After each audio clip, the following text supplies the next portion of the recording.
दोस्तों, अगर आप टेट सीटेट एस्टेट क्वालिफाई हैं और बीपीएससी टीआरई 4 की प्रतीक्षा कर रहे हैं तो किसी भी विषय के कंप्लीट प्रिपरेशन के लिए आप हमसे जरूर संपर्क करें और प्राप्त करें syllabus based complete PDF printed notes, साथ में previous year solution, live classes, online mock test और प्रैक्टिस सेट। और अपनी सफलता सुनिश्चित करें प्रथम प्रयास में, तो देर किस बात की, अभी संपर्क करें 7631314948 पर। इस नंबर पर आप कॉल भी कर सकते हैं, व्हाट्सएप भी। शारीरिक शिक्षक और स्वास्थ्य अनुदेशक विषय से पहला प्रश्न, जो क्वेश्चन आईडी 671 है, निम्नलिखित में से किस रोग को साल्मोनेला एंटेरिका सीरोटाइप टाइफी भी कहा जाता है?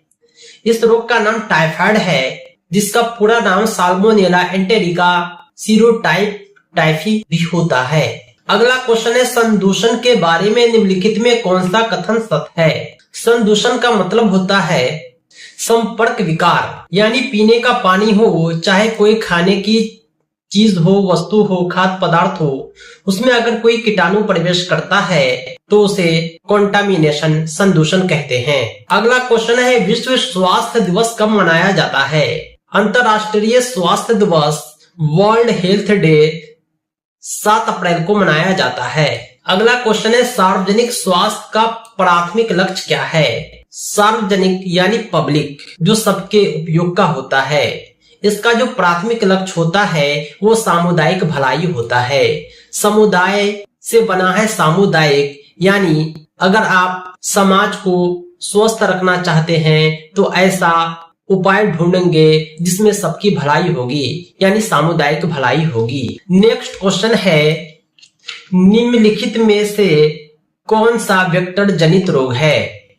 वेक्टर जनित रोग उस रोग को कहते हैं जो जीवों द्वारा मनुष्य में फैलते हैं। ये जो ऑप्शन आप देख रहे हैं, इसमें एक ही वेक्टर जनित रोग है, वो है मलेरिया।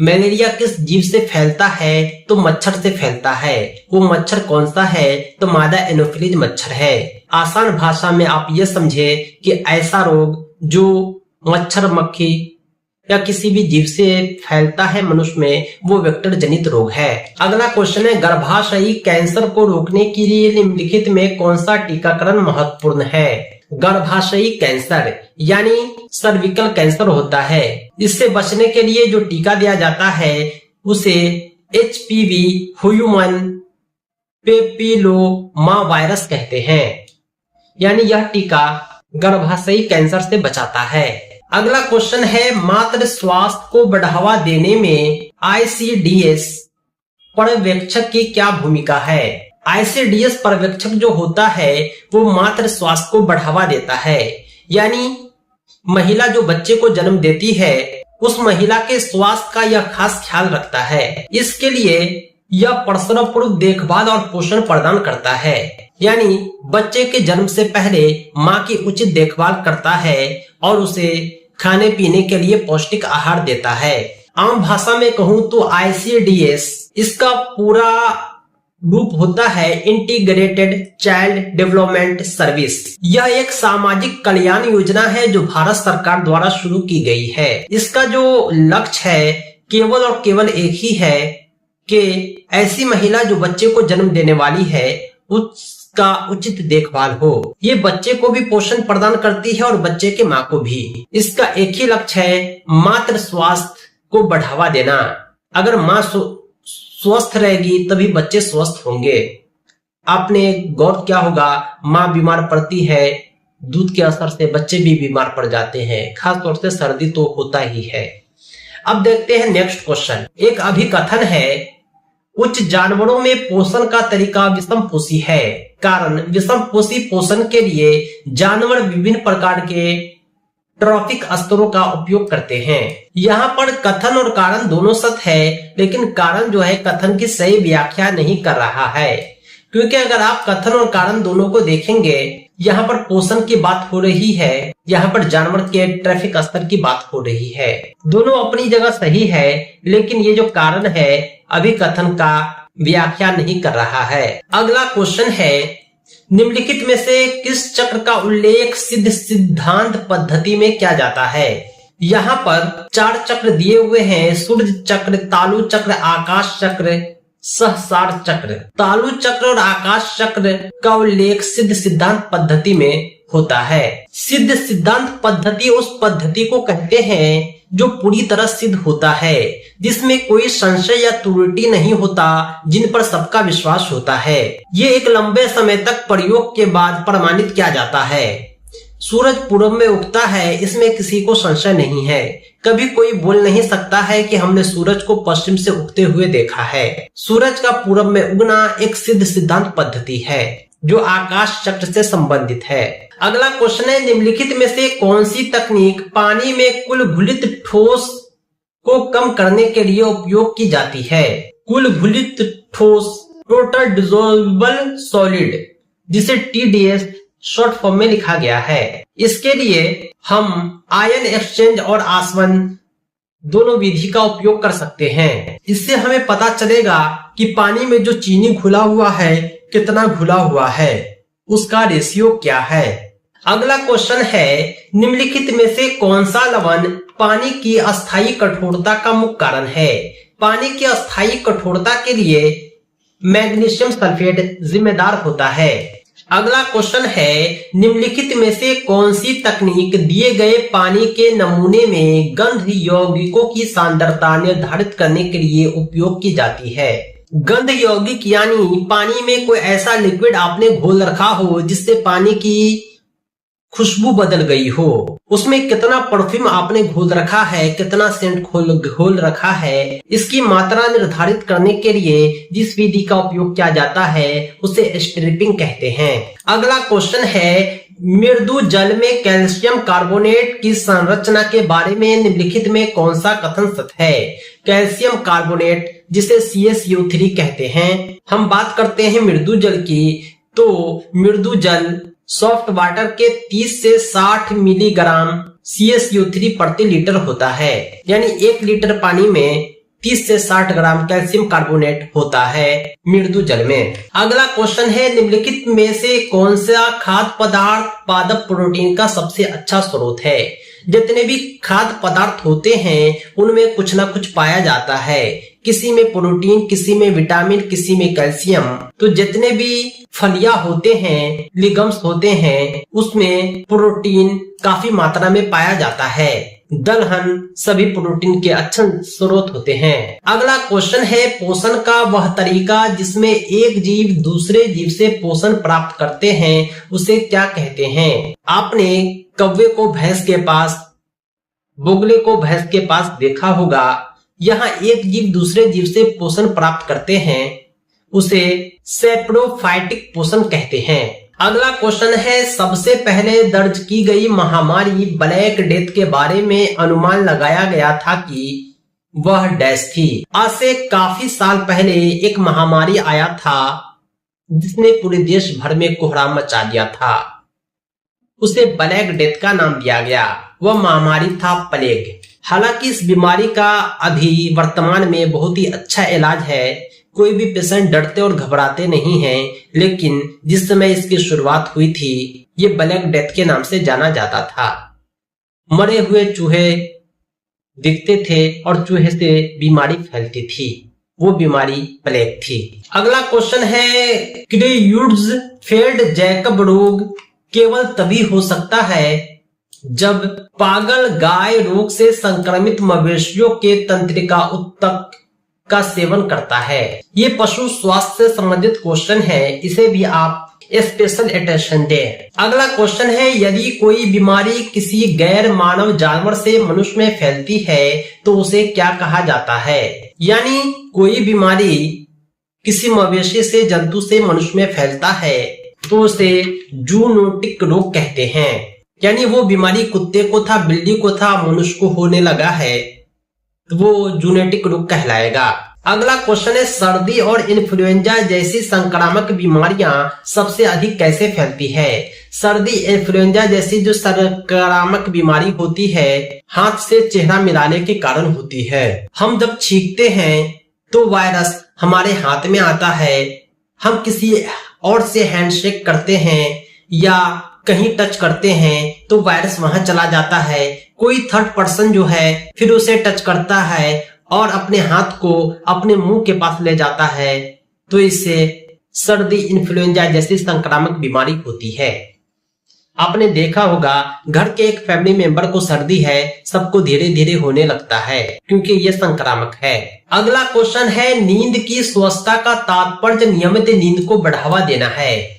इसमें कौन सी आदतें आपको स्वस्थ नींद की आदतें विकसित करने में मदद कर सकती है? स्वस्थ नींद भी स्वस्थ जीवन के लिए काफी आवश्यक होता है। इसके लिए चाहिए कि आपको हर दिन एक ही समय पर सोना और उठना है। जिस तरह आप अपने हर काम का टाइमिंग बना रखे हैं, सोने का भी टाइमिंग बना रखे हैं। सोने का वक्त हो जाए तो सो जाना है, उसमें जरा से भी ताखिर नहीं करनी है। एक क्वेश्चन हमने ऊपर देखा था, उसी से रिलेटेड क्वेश्चन है, ICDS कार्यक्रम का मुख्य उद्देश्य क्या है? ICDS कार्यक्रम का मुख्य उद्देश्य बाल विकास और पोषण है, यानी बच्चे के जन्म से पहले से उसकी माँ की देखरेख करना ताकि बच्चा स्वस्थ पैदा हो और बच्चे के पैदा होते ही उसका उचित देखरेख करना, उसे पौष्टिक आहार देना। यह कार्यक्रम भारत सरकार द्वारा चलाया जाता है जिसे ICDS कहते हैं। अगला क्वेश्चन है CDC।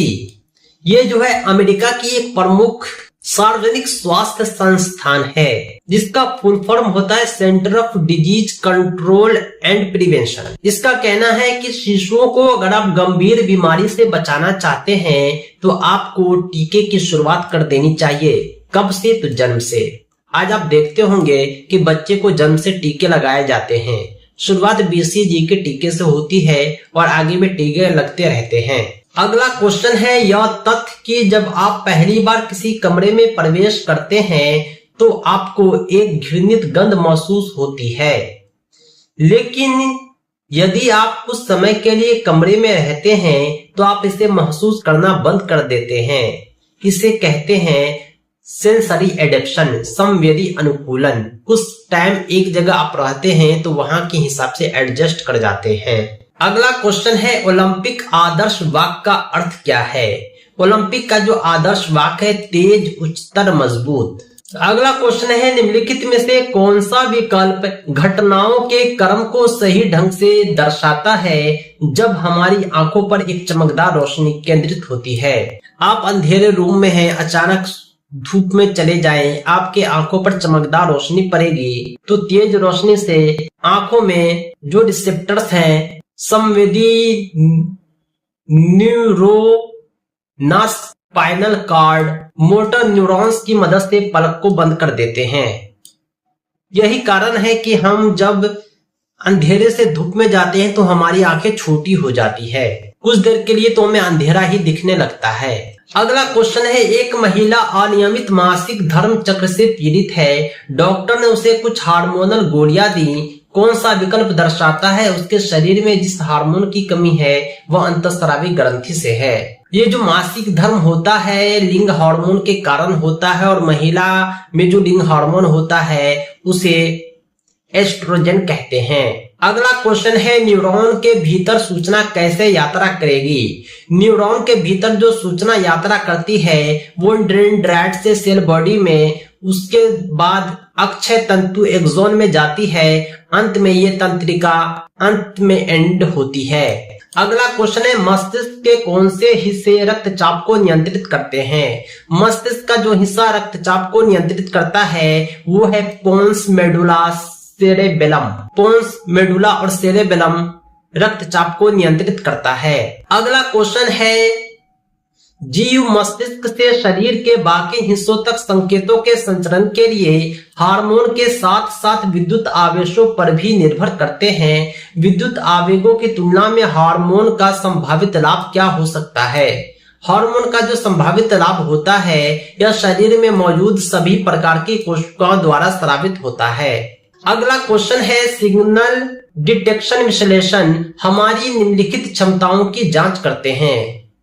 सिग्नल डिटेक्शन विश्लेषण जो है हमारे पृष्ठभूमि शोर से सच्चे संकेतों को अलग करता है। अगला क्वेश्चन है, निम्नलिखित में से किस अंग को RBC के कब्रिस्तान के रूप में जाना जाता है?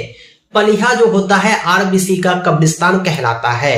अगला क्वेश्चन है, निम्नलिखित में से किस अंग में बंडल ऑफ हिज होता है? बंडल ऑफ हिज जो होता है हृदय में होता है। अगला क्वेश्चन है, निम्नलिखित में से कौन सी विशेषता मनुष्य और वयस्क मेढक दोनों में समान होती है? वयस्क मेढक और मनुष्य दोनों में मूत्र उत्सर्जन का मूत्रमार्ग संबंधी तरीका सेम होता है, यानी मूत्र का उत्सर्जन मनुष्य में जिस तरह होता है उस तरह मेढक में भी होता है। अगला क्वेश्चन है, निम्नलिखित में से कौन सा जोड़ अचल है? कौन सा जोड़ अचल है? इमूवेबल है, यानी हिलता नहीं है, वो है रेशेदार जोड़।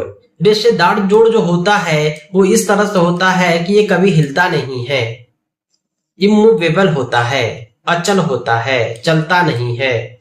अगला क्वेश्चन है, निम्नलिखित में से कौन सा अंग और अंग में मौजूद मांसपेशियों का सही मिलान किया गया जोड़ा है? जांघ, धारीदार और स्वैच्छिक।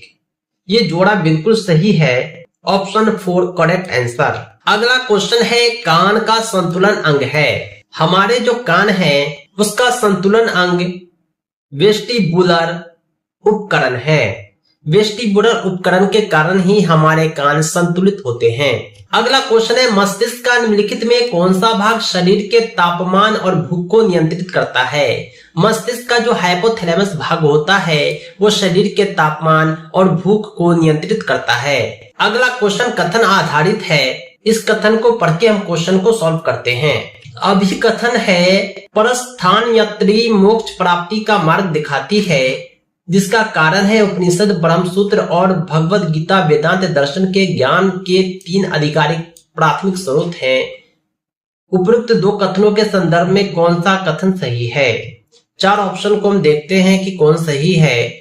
इसमें अभिकथन और कारण दोनों ट्रू है, क्योंकि परस्थान यात्री मोक्ष प्राप्ति का मार्ग दिखाती है और ये भी अपनी जगह सही है। मोक्ष प्राप्ति को कारण से जोड़ा गया है, यानी मोक्ष प्राप्ति का कारण क्या है? ये जो धार्मिक किताब है उपनिषद, ब्रह्मसूत्र, भगवद गीता, वेदांत दर्शन, ये सब ज्ञान के आधिकारिक स्रोत के कारण ही मोक्ष प्राप्ति हो रही है, यानी यहाँ जो कारण है अभिकथन का सही व्याख्या कर रहा है। सही जवाब हो जाएगा ऑप्शन 1। अगला क्वेश्चन है, उस स्थान का नाम बताएं जहां प्रोटीन का पाचन होता है। प्रोटीन का पाचन जो होता है इलम में होता है, शिशांत्र में होता है। अगला क्वेश्चन है, डैश भोजन अवशोषण की कार्यात्मक इकाई है। बिल्ली जो होता है भोजन अवशोषण की कार्यात्मक इकाई होता है functional units of food absorption. अगला क्वेश्चन है, पैरोटिड ग्रंथियां कहाँ स्थित है? पैरोटिड ग्रंथि जो होती है वो कान की नली के नीचे और सामने अवस्थित होती है। अगला क्वेश्चन है, ऊंचाई की बीमारी आमतौर पर निम्न कारण से होती है। ऊंचाई की जो बीमारी होती है ऑक्सीजन के आंशिक दबाव के कारण होती है, पार्शियल प्रेशर ऑफ ऑक्सीजन के कारण। अगला क्वेश्चन है, हाइपोपनिया एक ऐसी स्थिति है जहां वायु मार्ग आंशिक रूप से अवरुद्ध हो जाता है। हाइपोपनिया में वायु मार्ग आंशिक रूप से अवरुद्ध होता है, यह एक बीमारी है। अगला क्वेश्चन है, निम्नलिखित में कौन सा कथन गलत है? यहाँ पर 4 कथन दिया हुआ है, गलत कथन को आपको पहचानना है। पिट्यूटरी ग्रंथि मस्तिष्क के आधार पर पाई जाती है, यह कथन बिल्कुल सही है। गुर्दे के ऊपर अधिवृक्क ग्रंथि पाई जाती है, यह कथन भी बिल्कुल सही है। लिम्फ नोड्स केवल गर्दन और बगल के पास पाए जाते हैं, यह कथन गलत है। ये जो लिम्फ नोड्स होते हैं ये लसिका वाहिकाओं से संबंधित होते हैं, यह गर्दन, बगल और कई जगह पाए जाते हैं। लेकिन ये जो कोई कहेगा ये केवल गर्दन और बगल के पास पाया जाता है, बाकी कहीं नहीं पाया जाता है, ये गलत होता है। क्योंकि गर्दन के पास तो है ही, बगल के पास तो है ही, इसके अलावा छाती, पेट के आसपास भी लिम्फ नोड्स पाए जाते हैं। थायराइड ग्रंथियां नलिका रहित ग्रंथियां है, ये भी अपनी जगह सही है। कहने का मतलब यह है कि हमें गलत कथन की पहचान करनी थी, जो तीसरा ऑप्शन है ये गलत कथन है। अगला क्वेश्चन है, मस्तिष्क मेरुदर्भ का प्राथमिक कार्य है। मस्तिष्क मेरुदर्भ का जो प्राथमिक कार्य है मस्तिष्क की रक्षा करना है। सही जवाब है ऑप्शन ए। अगला क्वेश्चन है, योग निद्रा को गहरी नींद के रूप में परिभाषित किया गया है। यानी योग निद्रा, यानी सोना भी एक योग है। सोना भी एक योग है। अगर कोई अच्छी तरह सोता है तो उसकी थकावट और बहुत सारी बीमारी दूर हो जाती है। वो योग बेहोशी की हालत है। डॉक्टर जो है खास तौर से इसका उपयोग करते हैं बीमारी के उपचार के लिए। अगला क्वेश्चन है, निम्नलिखित में से कौन सी तकनीक किसी छात्र को ऊर्ध्वाधर कूद की ऊंचाई बढ़ाने में मदद करने में सबसे प्रभावी होगी? कोई बच्चा ऊंचा कूदना नहीं जानता है, हमें उसे प्रैक्टिस करानी है, तो हम क्या करेंगे? उड़ान भरने के दौरान पैरों को अधिक तेजी से फैलाना। यानी कोई कूद रहा है पैर फैलाकर तो ऊंचा कूदेगा, कोई पैर समेटकर कूद रहा है तो ज्यादा ऊंचा नहीं कूद पाएगा। आप प्रैक्टिस करके देख सकते हैं। अगला क्वेश्चन है, निम्नलिखित में कौन सा निर्देशात्मक संकेतों का क्रम किंडरगार्टन शारीरिक शिक्षा के छात्रों को अंडर हैंड थ्रो सिखाने के लिए उपयुक्त है? किंडरगार्टन बच्चों का एक स्कूल होता है जो प्ले स्कूल है, यानी तैयार स्थिति, हाथ पीछे करना, कदम बढ़ाना, फेंकना, आगे बढ़ना, इन सब तरीके से बच्चों को सिखाया जाता है। अगला क्वेश्चन है, शारीरिक शिक्षा पाठ्यक्रम में कयाकिंग, इंडोर रॉक वॉल ट्रेविसिंग और रस्सी चुनौती पाठ्यक्रम जैसी गतिविधियों को शामिल करने का प्राथमिक तर्क यह है कि गतिविधियां छात्रों की मदद करने के लिए विशेष रूप से प्रभावी है। यानी बच्चे के इस पाठ्यक्रम में बहुत सारे करिकुलम को इंक्लूड किया गया है, गतिविधि को शामिल किया गया है, जिसमें इंडोर रॉक वॉल ट्रेविसिंग, रस्सी चुनौती, ये सब आता है। इसका कारण है कि हम बच्चे में आत्मविश्वास विकसित करना चाहते हैं, क्योंकि वे योग्यता अपनी धारणाओं को चुनौती देते हैं। अगला क्वेश्चन है, एक प्राथमिक विद्यालय में शारीरिक शिक्षा शिक्षक छात्रों को जोड़ी बनाकर स्कूल में एथलेटिक मैदान में घुमाने के लिए कहते हैं। शिक्षक छात्रों को अपनी गति बढ़ाने की चुनौती देता है जब तक कि उनके सांस फूलने के बिना अपने साथी से बात करना मुश्किल न हो जाए। इस तरह की गतिविधि छात्रों में निम्नलिखित में किस फिटनेस सिद्धांत के बारे में जागरूकता विकसित करने में सबसे अधिक प्रभावी है? वो है तीव्रता। आप गति बढ़ाना चाहते हैं तो तेज दौड़ने का प्रैक्टिस करें, आपकी समस्या दूर हो जाएगी। अगला क्वेश्चन है, एक व्यक्ति जो गतिहीन है की तुलना में एक व्यक्ति जो शारीरिक रूप से सक्रिय है, उसके निम्नलिखित में से किस मांसपेशी प्रणाली अनुकूलन का अनुभव होने की संभावना है? गतिहीन का मतलब है सुस्त, शारीरिक रूप से सक्रिय यानी फुर्तीला। उसका कारण यह है कि मांसपेशियों की क्रियाओं के लिए ऊर्जा के रूप में वसा का उपयोग करने की बढ़ी हुई क्षमता। मांसपेशी में वसा है, फैट है, उसका उपयोग करते हैं, क्षमता बढ़ती है, वो तेज दौड़ता है, उसमें सक्रियता आ जाती है।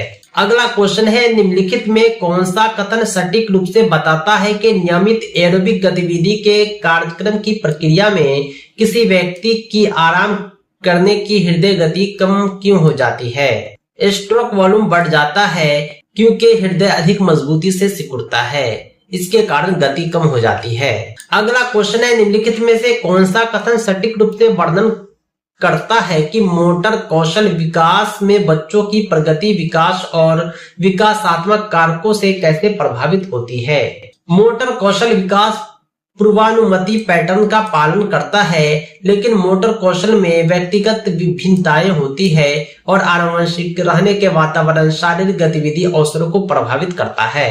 अगला क्वेश्चन है, हमारे शरीर में रक्त किस महाभूत की अभिव्यक्ति है? रक्त जो है एक प्रकार का जल है, एक पानी के जैसे दिखता है। अगला क्वेश्चन है, वेलोड्रोम निम्नलिखित में किस खेल का आयोजन का अखाड़ा है? वेलोड्रोम जो होता है ट्रैक साइकिलिंग होता है।